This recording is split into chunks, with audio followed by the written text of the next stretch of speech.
Hello, my name is Gail DaCosta. I'm a 31-year-old resident of the South Bronx. It is a very up-and-coming neighborhood which would not be discovered by tourists without Airbnb.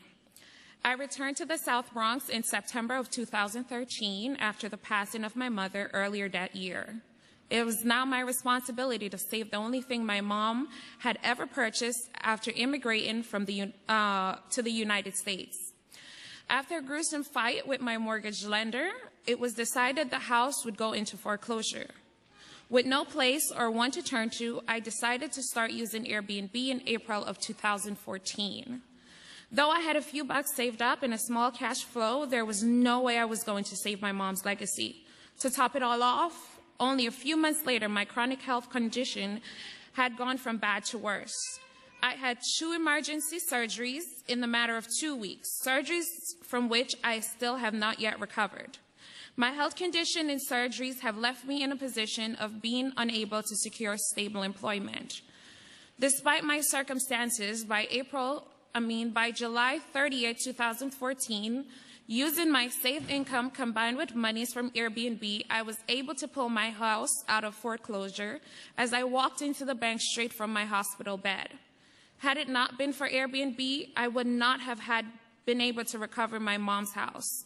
This would have been devastating, as it would have been like losing my mom twice. Airbnb not only saved my home, but it also helped me to recover from severe depression. Without Airbnb, I might have ended up in a mental institution from both losses I would have suffered. My guests have been phenomenal. They have uplifted my spirit and gotten me out of the house prior to my surgeries. We've gone shopping on 3rd Avenue, hung out at the Bronx Zoo, and taken walks to the Yankee Stadium. I've had the opportunity to cook with my guests while exchanging cultural experiences. I have never had any problems with any of my guests, as I typically have extensive conversations with guests prior to booking them. I've made fantastic friends who keep in touch via social media, and some even go out their way to send wonderful holiday postcards. I love traveling and meeting new cultures. However, since I am unable to travel, Airbnb brings cultural experiences to me. I'm fortunate enough not to collect any money from the welfare system, and I can still say I am a taxpayer. Without Airbnb, these things simply would not be possible. Airbnb is wonderful, considering all it has done for me and other New Yorkers. I have to ask you to wrap. I'm pleading with you to reconsider your position on Airbnb, and I encourage you to see the positives and be pro-Airbnb. Thank you. Thank you. Hi. My name is Evelyn Badia. I live in Park Slope, Brooklyn. I don't want to testify about my story because it's just like many people. I lost my job in 2010. Airbnb saved my home. I do not collect any money from the government, but I'm able to pay my mortgage only because of Airbnb. I understand that there has been some issues. The system is not perfect. And just like any new industry, there's bugs. There's people that try to take advantage of the capitalism of it because it is a great way to make a living, which is what I'm doing right now. In 2013, I had a job because I'm a freelancer. The company went under. They never had to pay me. Do I have any recollection? Can I get any money from that? No, because they were protected.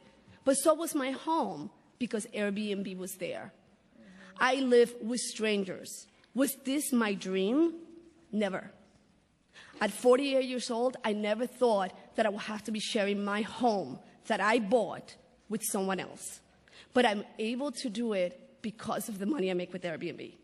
I understand that you might have some issues with them. I understand that you might have some issues with their company or how they're handling the business. But I do appreciate that they're not giving you my information. I do appreciate that. I've hosted people during Sandy. No hotel in my neighborhood, and there's 3 of them, was doing that. I had people that stayed, that lived in Staten Island, that lost it all for 30 days in my house without me making a dime. Exactly. Neither myself nor Airbnb made money. And like me, there was 1,400 hosts that opened up our homes. You know why? Because we know how to. We know how to host you. We know how to host your parents. We know how to host your family. And just like that, I'm able to open up my home, not just to tourists and grandparents, but also even to my neighbor's family. I'm going to wrap it up. So I understand we're legal. but all the conversation feels like we're not. And being from Puerto Rico, I get a little passionate about that. Please keep it down. Quick thing. I know we're going back and forth and saying Airbnb's listing illegal hotels, but I think we need to start holding some of these proprietors responsible for what they're doing. And also, we've privatized a lot of these housing, so we have to take a look into what we've done by privatizing the housing, because these are houses that I can't afford. Like, my house is not even affordable to me. And to think about what the bank would have done, we've never been late until my mom died. And then for me to fight with them, and in a few months they were willing to put me in foreclosure. And that's a loan that was secured by insurance, not once but twice. So I would have lost the house, and they would have sold that to someone who would have built something, and now that would become housing that's not affordable to New Yorkers. So we have to think about holding these proprietors responsible, and the funders, because the government is funding these large companies to build these high-rises, and then they're making these houses unaffordable to New Yorkers. Yes. So we got to think about those things too. We agree. And it's not just Airbnb. Definitely a complicated web. We agree. Thank you. Lead to council members' questions? I do. Yes. I do. Yes. Thank you very much. Is this on? We actually decided to. We were actually joined by Council Member Cohen for some time. We've decided to cut our testimony into just two of us are going to speak to make this go a little quicker for everybody. Thank you.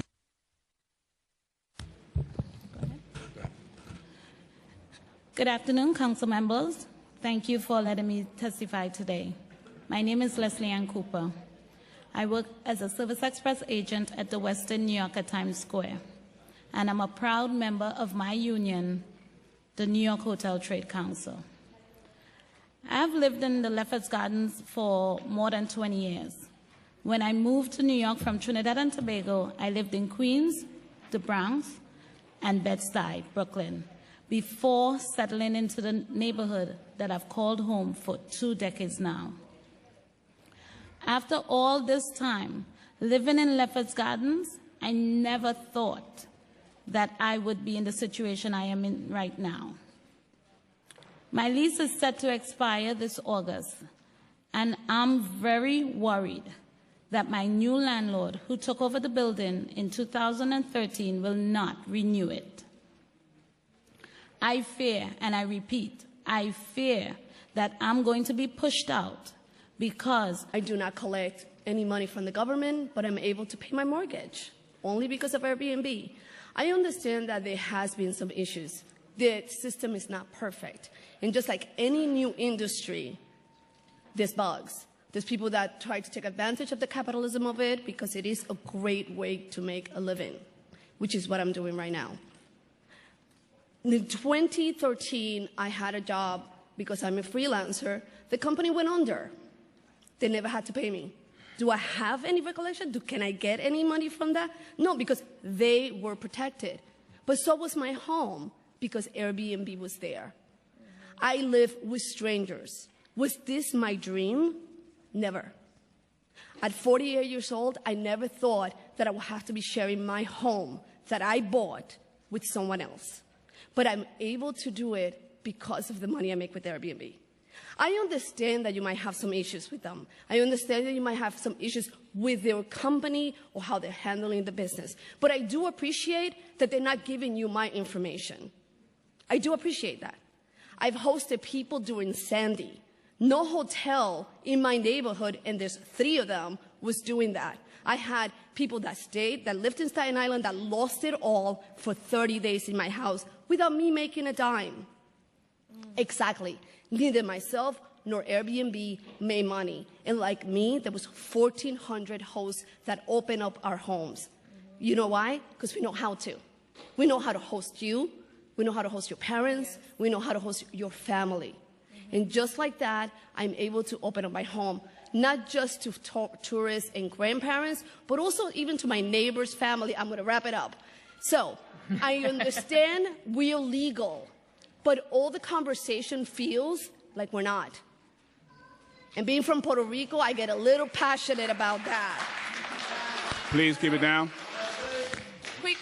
quick thing. I know we're going back and forth and saying Airbnb's listing illegal hotels, but I think we need to start holding some of these proprietors responsible for what they're doing. And also, we've privatized a lot of these housing, so we have to take a look into what we've done by Being evicted.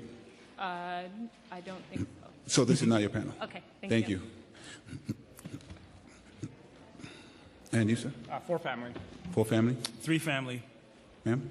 90 units in an apartment building, 90 units in an apartment building. and I am a renter in that building. You're a renter in the building.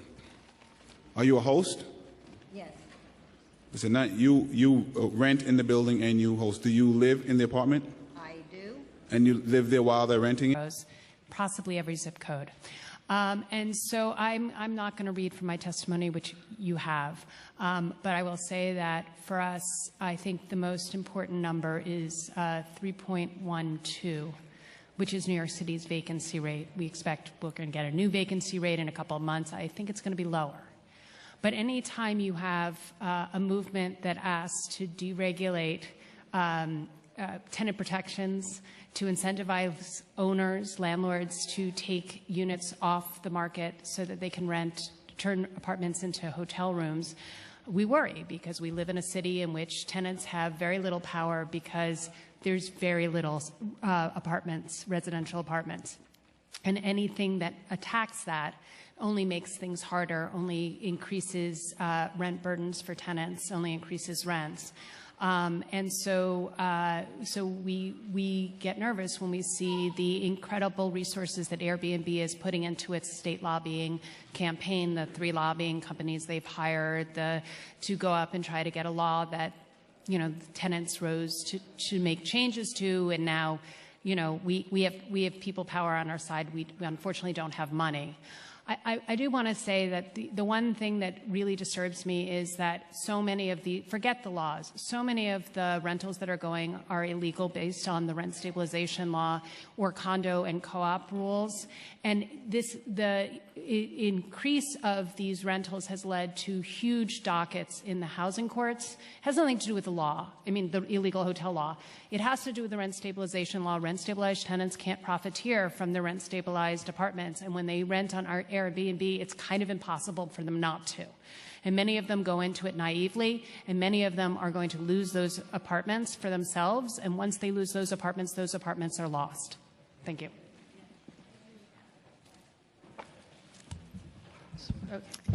Hi, everyone. My name is Betsy Eichel, and I'm a tenant organizer at Housing Conservation Coordinators. And I just wanted to kind of talk a little bit about what I'm seeing as an organizer, particularly on the West Side. I know that Airbnb speaks about how most of their hosts are, just people trying to make ends meet, or, it's not a business to them. It's just something that they do to make some extra money and enjoy the experience of hosting. But the fact is that what I'm seeing are many landlords in particular who this is an extremely lucrative business, and there are ways that Airbnb can do something about it, and I don't really see them doing it. I just wanted to read a little bit of the testimony of a neighbor of Audrey Smaltz, who testified this morning. He also resides at 15 West 55th Street, and he and his neighbors' lives have been made extremely difficult by the illegal hotel business that's pretty much overrun their building. And I think it goes beyond just the public safety concerns, although those are very valid and worry them immensely, but the time spent in ECB and temporary accommodations for New Yorkers affected by apartment renovations or difficult family issues, or folks needing a place to stay for less than a month for work or for medical reasons. And of course, our members' meticulously restored brownstones offer the local and personal travel experience craved by visitors from around the world. But the tourism angle for us is just part of the story. While the current conversation has centered on the idea of a shared economy, where every city resident is a sometime hotelier, what we have heard is the need for a more traditional and dedicated model.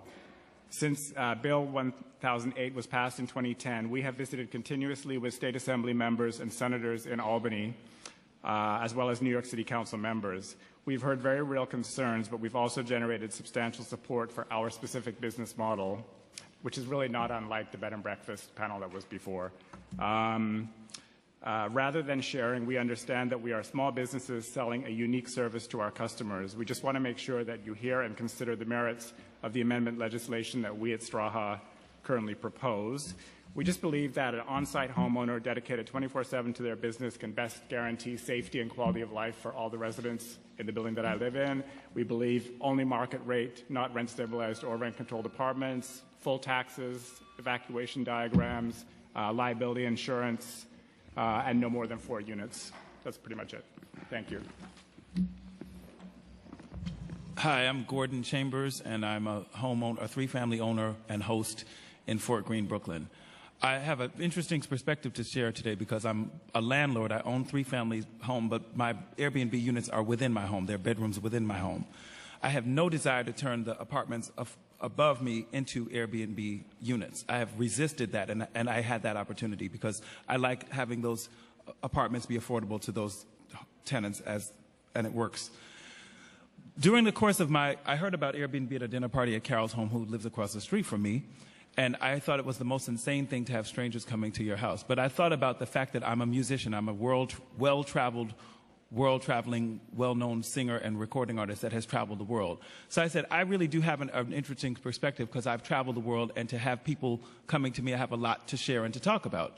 I also love the neighborhood. I support the restaurants. I know the neighborhood. And Fort Greene being the arts district, the cultural district of Brooklyn, I know the inside outs and can share the perspective. What unexpectedly happened is while I was hosting, 3 months after hosting, I found out that my sewer pipe broke in the house. And then the city came and put a 3-day cease and desist telling me that I had to fix this $8,000 problem within 3 days or the water would be turned off. Nightmare for a homeowner that didn't have $8,000 cash. I was able to fix that. I was able to fix my roof a year later. And then the 2 big... Followed by the takeout delivery waking us by ringing our buzzer an hour later. Worst of all, on several occasions, the shower leaked and we had a flood in our kitchen, which is directly below the bathroom. We once came home from being away Thanksgiving weekend to a hole in our ceiling and damage to our kitchen floor that still remains. Last week at the Manhattan Community Board 7, on which I serve as a member, David Hampman from Airbnb, their charming head of public affairs who appeared before us earlier this afternoon, said many of the same practice lines. One thing he said was that the vast majority of their hosts rent out rooms only several nights a year. But if you do the math, he also said that they bring 750,000 guests to New York City and that they have 20,000 hosts. If you have 1 guest per night, that would be 37 nights per year. Even if it's 3, if they're doing groups to a room, that would still be 12 and a half nights per year that any host rents out their apartment. He also talked about how they train hosts to tell guests about fire code and being considerate to neighbors. But he also talked about how they have snowbirds and students who are away for the summer, and they're just giving managing agents the keys to the building, which are given out to strangers. They're also a bit too clever in saying that it's up to the buildings and the council to enforce laws when there's absolutely no way for a building to find out if an apartment is being rented out by Airbnb or another service. And they're very cagey about that, where they won't give information. So the only way to get information is to get it by hiring detectives. And they hide behind anonymity, where it's the only hotel in the world where you can't find out the address until you've committed to it, solely to protect them from being accountable for laws. And a key thing, if the council were to consider any laws, the key thing is just making sure that they release the addresses of where people are using apartments as Airbnbs, so that buildings... So according to the law, the one that you don't live in is not legal? Correct. Okay. However, the reason I got the apartment... Wait 1 second. I just want to get a better understanding. Okay. And you... Yes, I own my own home. It's in a brownstone on the Upper West Side. That's 20 units altogether. It's a 20-unit building? It is a 20-unit building. And how many of the units do you do short-term stay?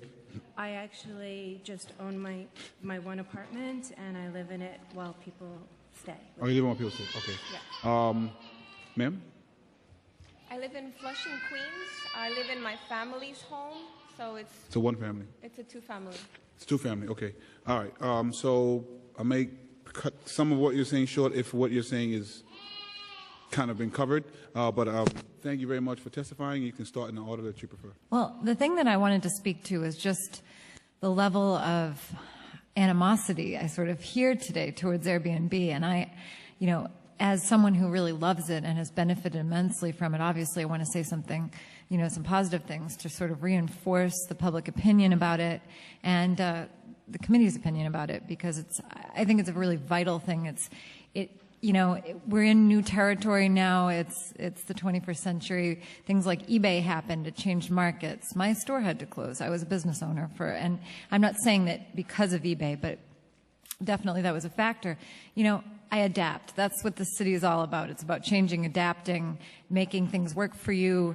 And I think overall, when used properly, these platforms are very viable and they're very vital to the community. I'm a musician, and I wouldn't have the time or resources to be able to pursue any of the passions that I'm doing right now, except for the fact that I have income coming in to supplement my rent from Airbnb. I got the second apartment as a workspace so that when my store closed, I'd have a place to sell online. I'd have a place to continue sewing, which I do.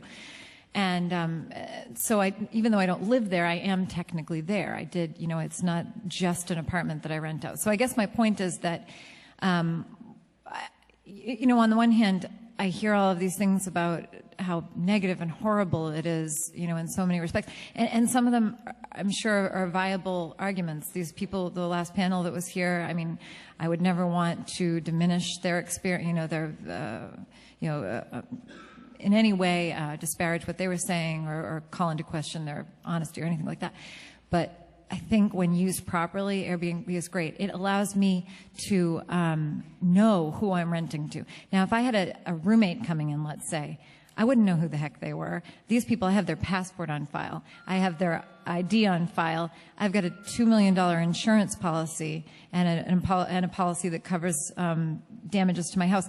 I've had so many roommates, pardon the expression, screw me over, and I've lost thousands of dollars, and try to collect on that. Airbnb has been great. If anyone doesn't pay, guess what? They're not going to be able to stay. Airbnb has supported me on so many different occasions. I mean, little things. And the one last point I want to make is these guests, they're not transients. These people are, they're wonderful. I have over 80 positive reviews and all of those experiences have been with travelers who are exceedingly friendly, incredibly respectful of my home, of my neighbors. My neighbors all know that I do Airbnb. They're not brutalized or, it's been a good thing. Okay. Thank you. Do you want me to go next? Okay. I'm Lydia. I own Velma Vintage in Williamsburg, Brooklyn. And I've been there for about 4 years and talk about the tale of two Williamsburgs. When I first moved in, I had a nice set of regulars that would come, and these were regulars that lived in the neighborhood, and they couldn't afford high rents, and they couldn't afford shopping in Manhattan, and they were friends with all of the shop owners on the street. These regulars have since not been able to afford to live there. And in the past 4 years, I've seen them as buildings turned hands, buildings that were rent stabilized and rent controlled, turn hands, while the units in their building went from 2 units combined to 3 units. And they've had to move out. My business has taken a hit from actually the regulars in the neighborhood moving out. The only reason my business has survived is because of the tourists that also come and shop at my business. I would not be here 4 years later should it not be for also this small sharing community where my customers come and they're staying across the street down the block. And I believe this speaks to the stimulating the economy or destabilizing the neighborhood, because it was not Airbnb that destabilized the neighborhood that I sell in. It was the landlords pushing out the rent-stabilized apartments and illegally converting 2 apartments to 3 apartments, where the rent went from mid-$1,000 to over $3,000. One of the buildings, I saw it happen in two buildings, on 164 Halfmeyer Street and also on 265 South 2nd Street. And those were two gigantic buildings on the block, those blocks that were originally rent stabilized or rent controlled that are now gone. I am now also looking for a new neighborhood to be selling at that I could capitalize on a tourist and a neighborhood community to be maintaining my business. And again, 4 years later, I would not have this story should it also not be for the tourist industry that has resulted from Airbnb. Thank you. Please keep it down. Thank you. Good evening. Thank you for your patience and giving us a voice. My name is Allison Green, and I live on the Upper West Side.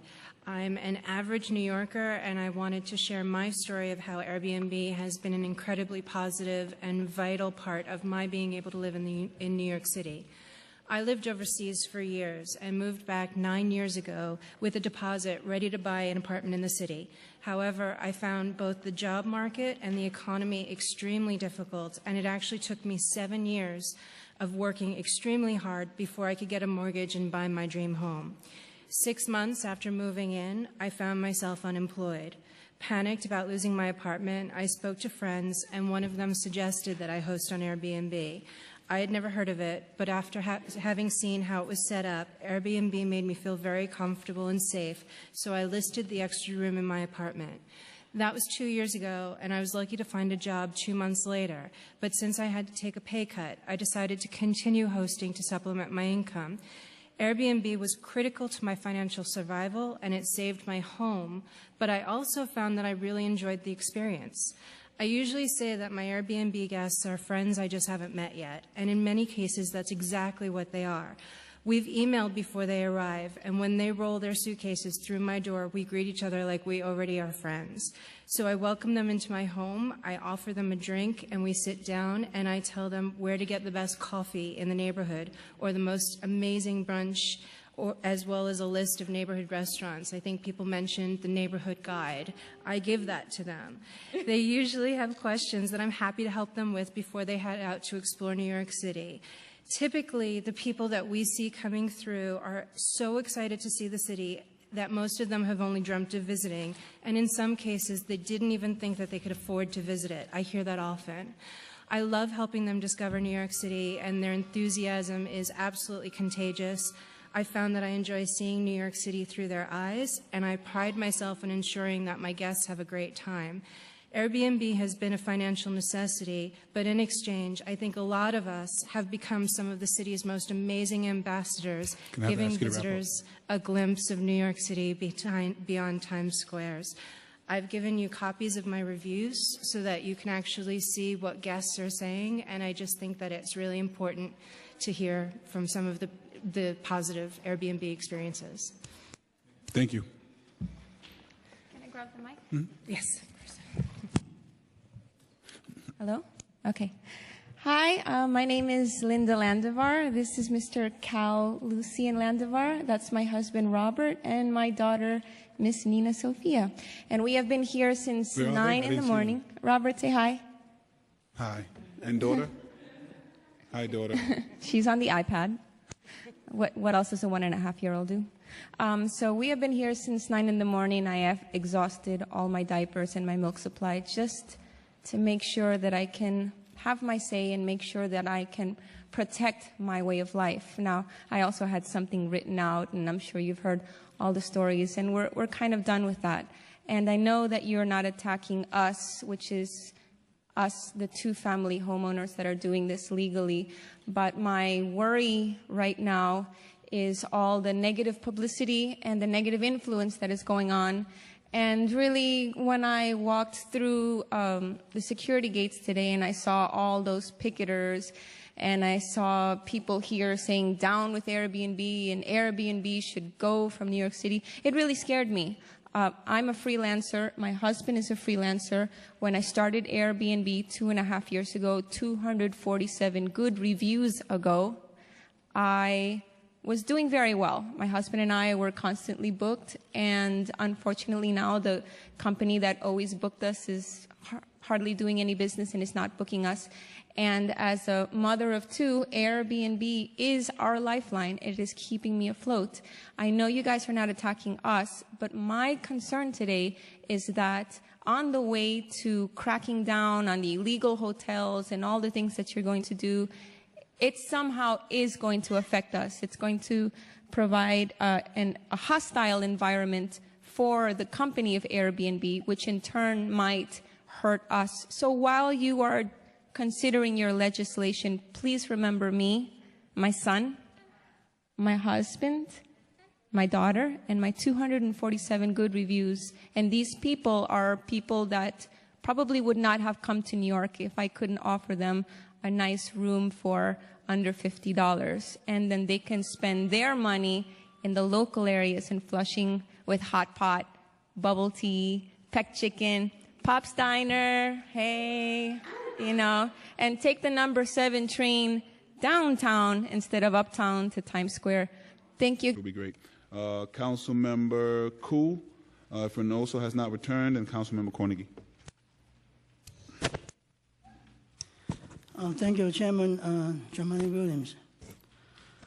Today's topic is really important. The topic is short-term rentals. Is it stimulating the economy or destabilizing neighborhoods? Well, I can answer that. Before I ask you a question, it doesn't stimulate the economy, and you will destabilize the neighborhood. Why? Because when you have these illegal hotels, you will decrease the incentive for hotel developers to build hotels. When you build a hotel, you create a lot of jobs. A hotel job also create peripheral jobs for taxi drivers or restaurants. So that the economy is getting worse if we don't have hotels built in the neighborhood, because people will live in those cheaper places. And also, it will decrease the tax revenues for the city, because every tourist, when they stay in hotel, they pay a very sizable tax to the city every day, because I believe this hotel tax is like something like 20%. Correct me if I'm wrong, maybe, but it's very close. Close to 20% is hotel tax. So city will lose a lot of money because these people don't go to the hotels. The third thing is when you have these illegal hotels in the neighborhood, it destabilizes the neighborhood, because you have people coming in day and out in the building, sometimes like 24 hours a day. And the original tenants in the building get scared, because all of a sudden you have some people you haven't seen, they're following you to the building. You don't know whether they're tourists or whether they're doing something to the neighborhood. So that's my concern. It will decrease quality of life tremendously if you allow illegal rentals to exist in New York City. I'm a council member from Council District 20, which represents downtown Flushing. We have just a very, very bad problem in downtown Flushing, because Flushing is a gateway for a lot of Asian tourists when they come to USA. They come to New York, they always stay in Flushing, because the language, the culture, and all those things. And I found out in my neighborhood, we have a lot of transient hotels. People will go rent a 2-bedroom apartment. They will pay a higher than market price than the owners who rent them, because suppose an apartment only rent for $1,600. A legal operator will come in and say, hey, I give you $2,000 or $2,100. Okay? So, of course, the apartment owner will rent to them. Then they have the lease, and they will convert a 2-bedroom to a 4-bedroom apartment, or even worse, maybe more. And each bedroom, they have like double deckers in there, and then charge people like $20 a night to stay in each bed. It's really bad. It's for public safety wise. What happens if somebody smoke when they're sleeping and the whole building burned down? it will affect other owners of the building, even though they have insurance. And the insurance company will come back and say, no, you guys have too many people live in the apartment, so they don't cover. And I personally have experience. Councilmember Koo? Yeah. I was just wondering if you had a question. Yeah, I'm going to ask a question now. Okay. So I have to give them the background information first. Yeah. Yeah. Because I called 311 once about an illegal short-term hotel in the building, and I saw them the next day. The building inspector come. He rang the bell. Of course, the guy upstairs, they don't open them for anyone, right? So he went again, and then he waited maybe 4 or 5 minutes. Then he posted a note on the building. So Department of Building wants to talk to you. And then the next day he come back, he do the same thing. And then the third time, case closed. So I want to ask you, how do you guys get involved? Because I don't usually see you guys involved. I only see one guy from Department of Building driving a small car, park in there, come in, go in, and come out in 5-10 minutes, they're gone. Mm-hmm. And then if you go to internet to check the status, case closed. They checked twice. They went there twice. Nobody respond. So my question is, how come it's so hard to open the door? I mean, you can call the place and pretend you're a tourist. You can send a decoy in there, holding luggage. They will open for you. Well, and then you say, no, I don't want to. Once you go inside, you find out, and then you can come out and go back the next time to give them tickets. So, but you don't do that. Let's see if they can get an answer. How come you don't send a decoy? And government agencies do it all the time. FBI, police go check out massage parlors, pretending to have a massage. So how come you guys cannot do that? Going into a hotel and pretending you are a tourist. All right, Councilmember Koo, let's give him an opportunity to respond. Yeah. So I don't know what the answer is to your particular Is it illegal incident, to do that? But you are legal counsel here. But as I mentioned, there are a whole array of techniques that I'm not going to go into here that are used in order to investigate these complaints. That's the reason why we have a whole team of folks from more than buildings, also fire and others, and they've been quite successful in responding so far to complaints and being able to collect the evidence. And so there are a bunch of different ways to do that, but I'm not going to discuss the investigative techniques today. But have you ever done that? Using a decoy in the apartment to find out what's going on with the particular unit? So as I said, I'm not going to discuss investigative techniques. Is there a tool you can use? And he won't either. You have a legal lawyer there. Right. Is it against the law? Is it against the law to using a decoy as an inspector, and using a decoy as a tourist to go into a particular place to inspect the place, to pretending you're renting the place, and find out, oh, wow, this is illegal conversion inside. There's fire code violation there. No. Right.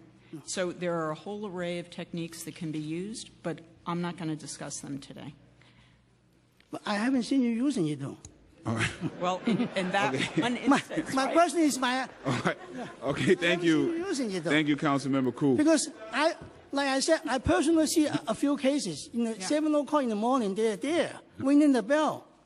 Yep. But nobody answered because they know they wouldn't open to strangers unless you can, you can give them a call first and you have a tourist. All right, Councilmember Koo. Thank you.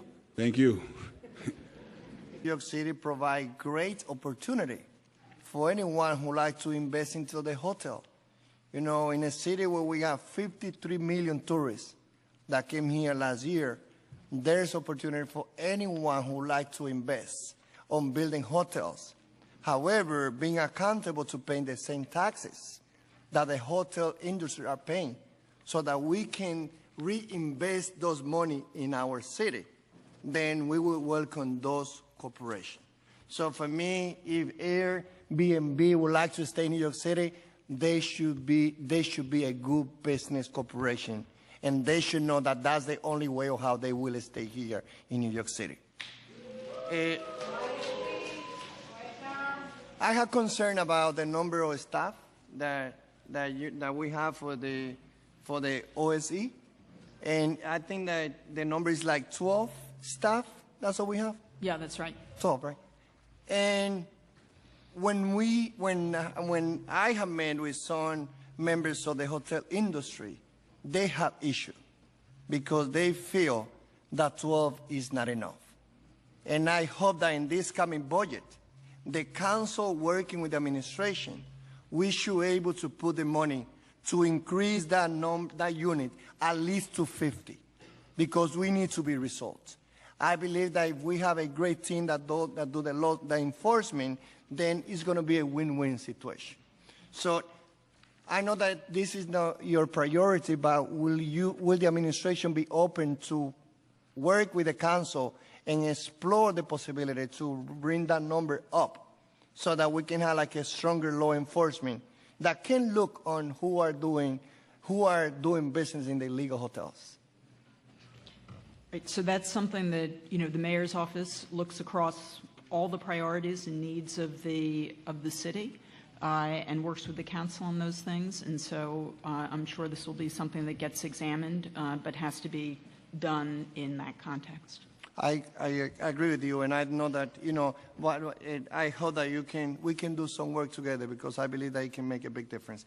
How many of those fines, and this is my last question, how many of those fines given by OSE went directly to Airbnb, and how many of those fines given to Airbnb ended with finding them built guilty?